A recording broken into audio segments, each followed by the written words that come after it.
अस्सलाम वालेकुम students, class 8 general science unit number 5 में बच्चों हमने पिछले लेक्चर में पढ़ा था बैलेंसिंग केमिकल इक्वेशन के रूल्स और मैंने आपको एक एग्जांपल भी करवाई थी।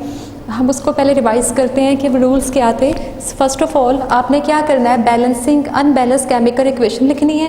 सेकंड रूल क्या है कि आपने इसके नंबर ऑफ एटम्स को क्या करना है, काउंट करना है। जैसे फॉर एग्जांपल CH4 में कितने हैं, ऑक्सीजन में कितने हैं, H2O में कितने हैं, मतलब रिएक्टेंट्स और प्रोडक्ट्स के नंबर्स ऑफ एटम्स को क्या करना है, काउंट करना है। उसके बाद आपने क्या करना है, इसको सुटेबल इंटीजर्स के साथ मल्टीप्लाई करना है और इस प्रोसेस को दोबारा रिपीट करना है और एक एलिमेंट को एक स्टेप में लेना है।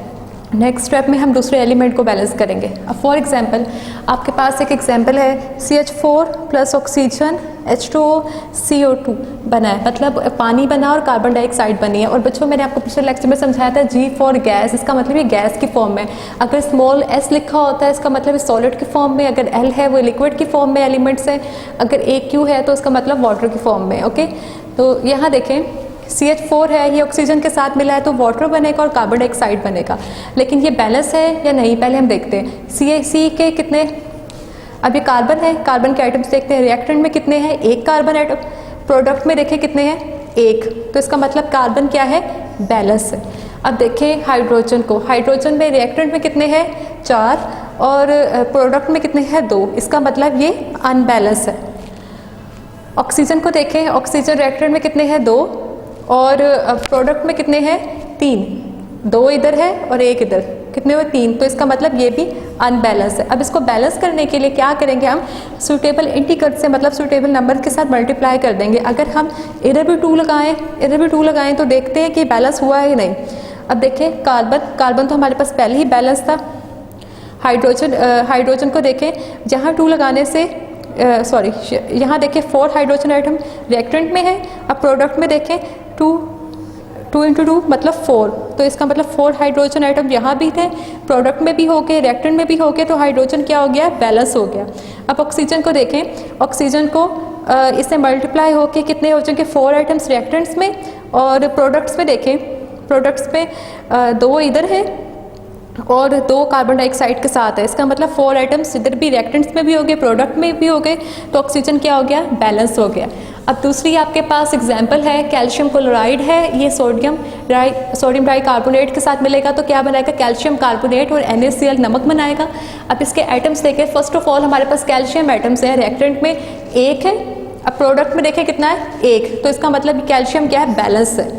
अब क्लोरीन को देखें, क्लोरीन रिएक्टेंट में कितने हैं, 2 और प्रोडक्ट में कितने हैं, 1, तो इसका मतलब क्या है, ये बैलेंस नहीं है। सोडियम को देखें, सोडियम इधर कितने हैं, 2 और प्रोडक्ट में देखें 1 है, तो इसका मतलब ये भी बैलेंस नहीं है। अब कार्बन को देखें, कार्बन कितने हैं, इधर 1 कार्बन है और यहाँ पे देखें ये 2, यहाँ पे 1 कार्बन है रिएक्टेंट में और प्रोडक्ट में कितने हैं, ये कैल्शियम है, ये कार्बन 1 रिएक्टेंट में है और प्रोडक्ट में भी 1 है, तो इसका मतलब ये क्या है, बैलेंस है। अब देखिए ऑक्सीजन को, ऑक्सीजन यहाँ कितने हैं, 3 रिएक्टेंट में और प्रोडक्ट में कितने हैं, 3, इसका मतलब ये ऑक्सीजन भी बैलेंस है। हमारे पास अनबैलेंस क्या है, क्लोरीन और सोडियम। अब इसको बैलेंस करने के लिए हम क्या करेंगे, यहाँ पे हम अगर NaCl के साथ 2 लगा दें तो ये बैलेंस हो जाएगा। अब हम देखते हैं किस तरह से बैलेंस है। कैल्शियम भी हमारे पास पहले ही बैलेंस था, कार्बन भी, ऑक्सीजन भी। अब क्लोरीन इधर बैलेंस हुआ है नहीं, यहाँ पे कितने हैं, 2 क्लोरीन और यहाँ पे अगर 2 लगाया है तो इसका मतलब है ये 2 Na के साथ भी है, ये क्लोरीन के साथ भी है, तो ये लगाने से ये क्या हो गया, बैलेंस हो गया, तो क्लोरीन इज बैलेंस। सोडियम देखें, सोडियम इधर कितने हैं, 2 और प्रोडक्ट में देखें यहाँ 2 लगाने से यहाँ भी सोडियम कितने हो गए थे, 2, तो सोडियम क्या हो गया, बैलेंस हो गया। तो इस तरह से ये इक्वेशंस क्या होती हैं, बैलेंस होती है। ओके, नेक्स्ट मिलेंगे न्यू लेक्चर के साथ। अल्लाह हाफ़िज़।